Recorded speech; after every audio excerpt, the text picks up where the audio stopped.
Hello दोस्तों, मैं मनीष स्वागत करता हूं अपने यूट्यूब चैनल कंसेप्ट यारी में।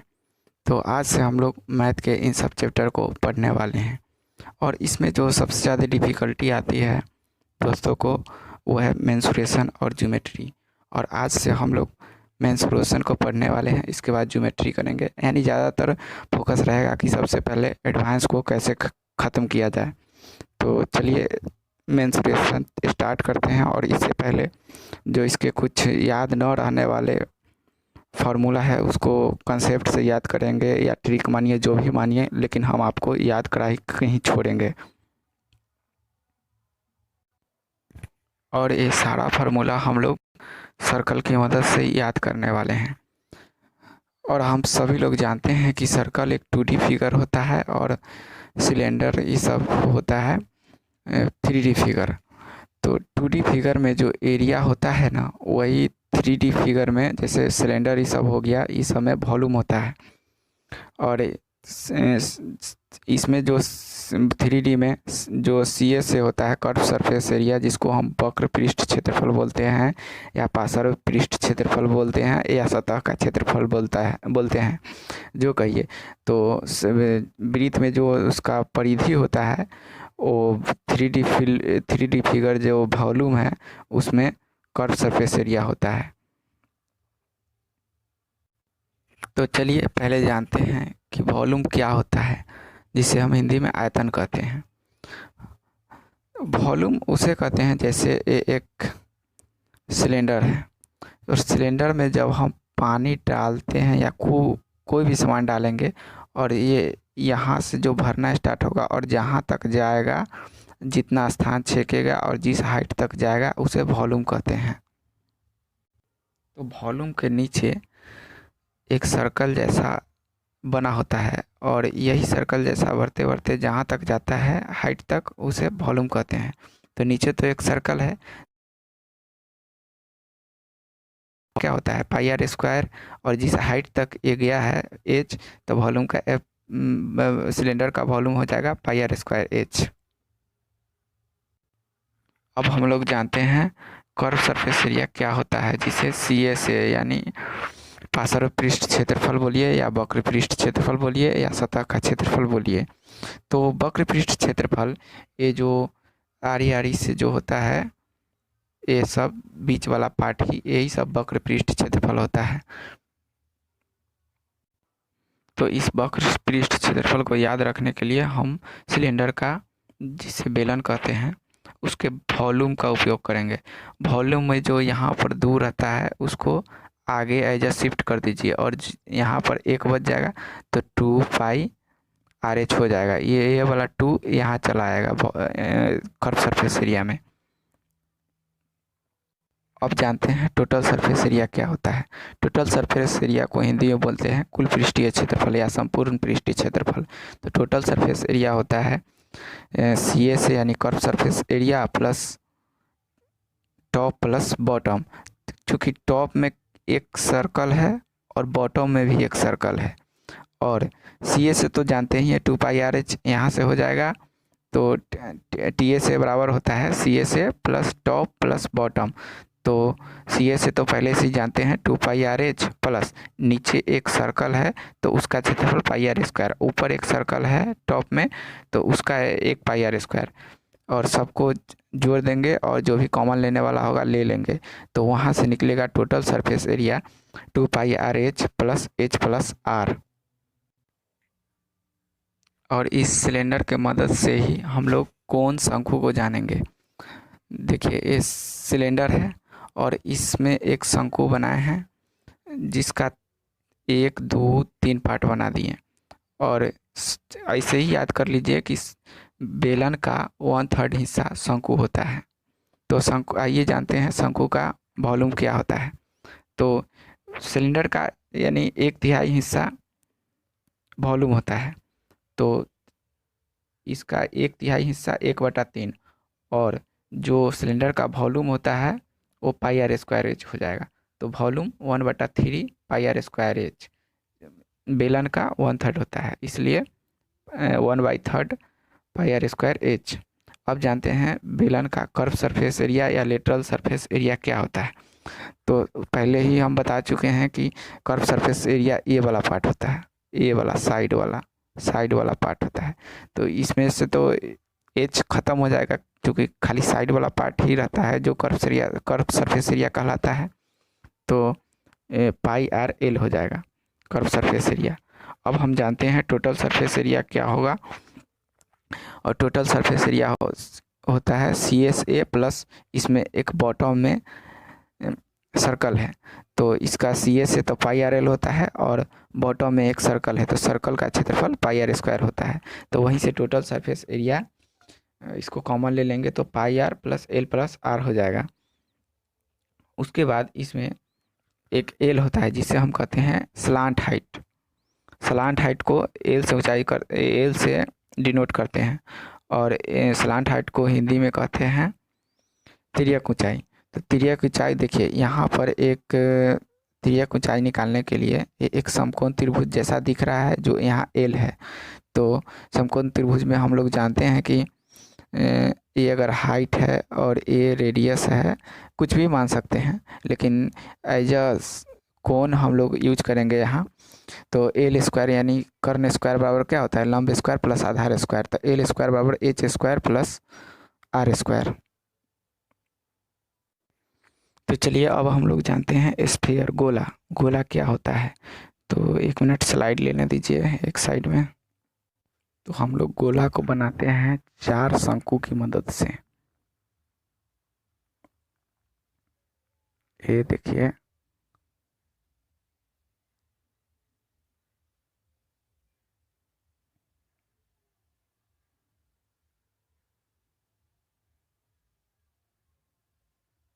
और ये शंकु का 4 भाग है, 1 2 3 4, और 4 में से 3 पार्ट वॉल्यूम होता है। और गोला में इसमें एच नहीं होता है, एच के जगह पर आर होता है। क्योंकि ये गोला है, एच की जगह पर आर होता है, इसलिए गोला का वॉल्यूम हो जाएगा 4 में से 3 यानी 4/3। और शंकु का आयतन तो हम लोग जानते ही हैं, पाई आर स्क्वायर। यहाँ पर हाइट जो होता है ना, क्योंकि गोला में तो हाइट होगा ही नहीं, त्रिज्या ही होता है, तो एक आर से और गुना हो जाएगा। तो गोला का वॉल्यूम हो जाएगा 4/3 पाई आर क्यू। याद कर लीजिएगा, 1 मिनट रुक जाइए, नेक्स्ट स्लाइड में जाते हैं। ये हो गया गोला, और गोला का वॉल्यूम हो जाएगा 4/3, चूँकि शंकु का यानी 4/3 हिस्सा, यानी शंकु के माध्यम से हम यहाँ पर एक गोला को क्रिएट किए हैं। तो गोले का वॉल्यूम हो जाएगा 4 में से 3 पाई आर स्क्वायर एच होगा, और एच के जगह पर यहाँ पर आर होगा, क्योंकि इसमें गोला में हाइट नहीं होता है। तो 4/3 पाई आर स्क्वायर इंटू आर यानी 4/3 पाई आर क्यू। अब जानते हैं गोले का curve surface area, lateral surface area या टोटल सरफेस एरिया। इसमें तीनों एक ही होता है, यानी वक्र पृष्ठ क्षेत्रफल या सतह का क्षेत्रफल या कुल पृष्ठ क्षेत्रफल या संपूर्ण पृष्ठ क्षेत्रफल, तीनों इसमें एक ही होता है। इसमें कर्व सरफेस एरिया और टोटल सरफेस एरिया एक अलग अलग नहीं होते हैं, एक ही जगह होंगे। तो चलिए, इस यहाँ पर जो ये 3 है, हम लोग सर्कल से ही सिखाते आ रहे हैं, इसको 3 को उठा के यहाँ पर ला के गुना कर देना है। तो इस 3 को हम यहाँ पर उठा के ले आया, 3 गुने 4/3 पाई आर क्यू। तो यहाँ से हम लोग 3 उठा लिए। तो 1 मिनट, जब यहाँ से 3 उठा लिए तो 3 यहाँ पर गुना हो जाएगा, और 4/3 पाई आर, और ये जो यहाँ पर आता है उसमें से 1 घटा दीजिए यानी 2 हो जाएगा, क्योंकि यहाँ पर 3 यहाँ चल आया और उसमें से 1 घटा देंगे, 2 यहाँ पर आएगा। तो 3 से 3 कट जाएगा, तो 4 पाई आर स्क्वायर हो जाएगा। गोला का टोटल सरफेस एरिया बोलिए या कर्व सरफेस एरिया बोलिए या लेटरल सरफेस एरिया बोलिए, सब वही है। अब चलिए हेमिस्फीयर की तरफ चलते हैं। चलिए, यहाँ लिख भी दिए हैं कि गोले या फुटबॉल में एच की चर्चा नहीं होती, बल्कि एच की जगह पर आर आ जाता है। अब चलते हैं हेमिस्फीयर, अर्धगोला यानी गोला का ही आधा वाला पार्ट। तो अर्धगोला का वॉल्यूम जानते हैं, तो गोला का वॉल्यूम होता है 4/3 पाई आर क्यू, और ये तो गोला का आधा होता है, अर्धगोला, तो इसको 1/2 से गुना कर दीजिए, तो ये 1/2 से 2 से दो मरतबे कट जाएगा, तो यहाँ पर आ जाएगा 2/3 पाई आर क्यूब। अब जानते हैं गोला का कर्व सरफेस एरिया और लेटरल सरफेस एरिया। देखिए गोला में यहाँ पर टोटल सरफेस एरिया भी होगा और कर्व सरफेस एरिया भी होगा। तो कर्व सरफेस एरिया चूँकि यहाँ पर यानी टॉप में कुछ सर्कल टाइप का है, यानी याद करने के लिए हम लोग इसमें भी वही वाला कंसेप्ट यूज करेंगे। यहाँ से 3 उठाकर यहाँ ले आएंगे, और जब यहाँ से 3 उठाकर यहाँ लाएंगे तो यहाँ इसमें से एक घटा देंगे, यानी यहाँ एक कम हो जाएगा। तो सी ए से हो जाएगा गोला का, ये वाला 3 यहाँ चला जाएगा, 3 से गुना 2/3 पाई आर स्क्वायर। चूँकि यहाँ से 3 यहाँ चला आया तो इसमें से एक कम कर देना है। तो गोले का वक्र पृष्ठ क्षेत्रफल हो जाएगा, 3 से 3 कट जाएगा, 2 पाई आर स्क्वायर। अब जानते हैं गोले का टोटल सरफेस एरिया क्या होता है। तो टोटल सरफेस एरिया सभी में 3D जितना फिगर है सभी में उसका कर्व सरफेस एरिया यानी वक्र पृष्ठ क्षेत्रफल प्लस जो इसमें टॉप है, टॉप में एक ब्रीथ है तो उसका क्षेत्रफल लिख देंगे। तो इसका जो कर्व सरफेस एरिया निकल के आया है यहाँ से 2 पाई आर स्क्वायर, तो 2 pi r square plus pi r square, तो टोटल सरफेस एरिया हो जाएगा 3 पाई आर स्क्वायर। अब चलते हैं मेंसुरेशन ओरिजिनल तांडव की ओर, जिसमें हम लोग फुल डिटेल यानी किसी भी एग्ज़ाम के लिए फुल डिटेल में हम लोग मेंसुरेशन करेंगे। और मेंसुरेशन में चलिए स्टार्ट करते हैं। मेंसुरेशन का 3 टर्म बहुत ही महत्वपूर्ण होता है जो जानना ज़रूरी होता है। इसमें एक पेरीमीटर होता है और एक एरिया होता है और एक वॉल्यूम होता है।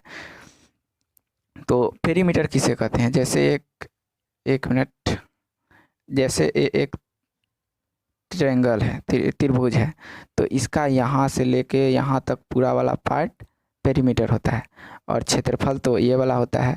और यही जब क्षेत्रफल 3D में होता है तो 3D में जैसे घन घनाभ हो गया तो इस सब में वॉल्यूम आता है क्षेत्रफल की जगह पर।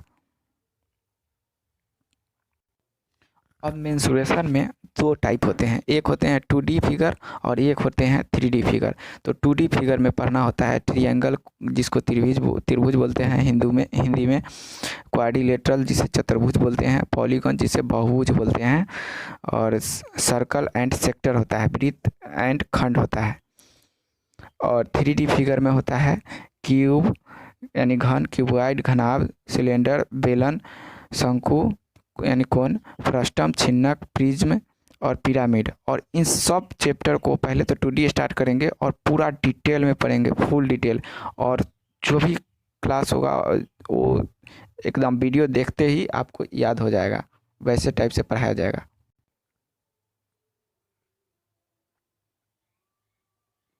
तो जानते हैं त्रिभुज क्या होता है।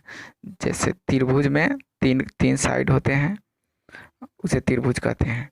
और चतुर्भुज क्या होता है, जिसके 4 साइड होते हैं, इसे चतुर्भुज कहते हैं।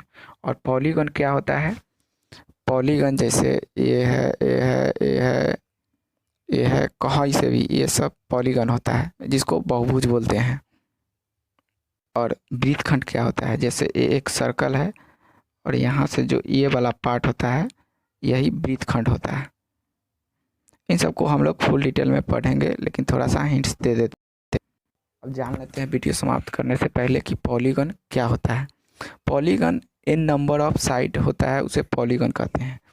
और यहाँ से 2 क्वेश्चन इम्पोर्टेंट बनते हैं। पहला कि सबसे यानी लार्जेस्ट यानी सबसे बड़ा पॉलीगन यानी सबसे पहले तो जानते हैं सबसे छोटा पॉलीगन कौन होता है। सबसे छोटा पॉलीगन त्रिभुज होता है। और 1 मिनट, दूसरा यहाँ से क्वेश्चन बनता है कि सबसे बड़ा पॉलीगन, 1 मिनट पीछे गलती हो गई थी, लार्जेस्ट लिखा गया था, वहाँ स्मॉलेस्ट कर लीजिएगा। यहाँ पर ये लार्जेस्ट पॉलीगन सबसे बड़ा होता है, यानी लार्जेस्ट पॉलीगन सर्कल होता है, क्योंकि इसमें नंबर ऑफ साइड गिना ही नहीं जाता है, गिना ही नहीं सकता है पूरे इसमें। नेक्स्ट जानते हैं 2 क्वेश्चन जो हमेशा एग्जाम में पूछे जाते हैं। सबसे छोटा पॉलीगन कौन होता है, यानी सबसे छोटा बहुभुज कौन होता है, तो ट्रायंगल। और सबसे बड़ा बहुभुज होता है सर्कल, क्योंकि इसमें साइट का पता ही नहीं चलेगा कितना है, अनंत है। अब बात है कि मैंने इस चैनल को क्रिएट क्यों किया है। तो इसमें पूरा मंशा साफ है कि मैं जो भी चैप्टर लिखाया हूँ उसको पूरा करेंगे और आप लोग इसे चुटकियों में मसलेंगे। बड़ी टेंशन रहती है भाई लोगों को कि मेंसुरेशन ज्योमेट्री नहीं बन रहा है हम लोगों से, अब तो सिलेक्शन नहीं होगा। तो आज से ये डर ख़त्म कर लीजिए और मैं जो भी पढ़ाऊँगा उस सारे वीडियो देखते ही आपको याद हो जाएंगे। और आज के बाद से सभी भाई लोग एडवांस मैथ का टेंशन छोड़ दें और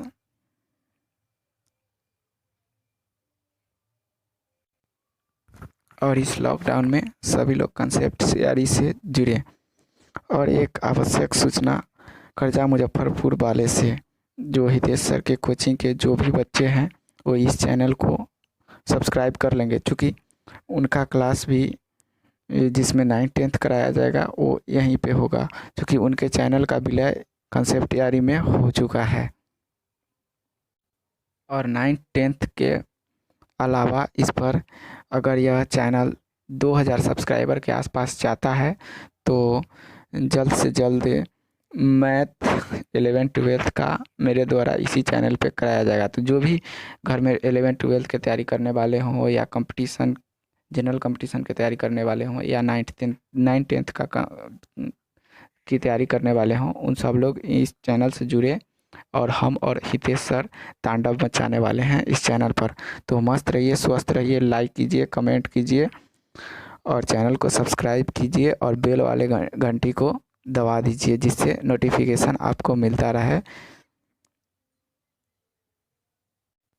और मैंने जो भी इस चैनल में बात किया है या वादा किया है कि पूरा चैप्टर ख़त्म कराने का, तो वो पूरा ख़त्म होगा। और लॉकडाउन में वैसे भी सब लोग बैठकर बोर हो रहे हैं, तो इस चैनल से अवश्य जुड़े और पूरा चैप्टर कराया जाएगा यहाँ पर। और 9th-10th वाले के लिए भी क्लास हितेश सर लाने वाले हैं। तो सभी लोग हितेश सर के जो भी बच्चे हैं या दोस्त हैं, सभी लोग सब्सक्राइब कर लेंगे चैनल को। Thank you, bye.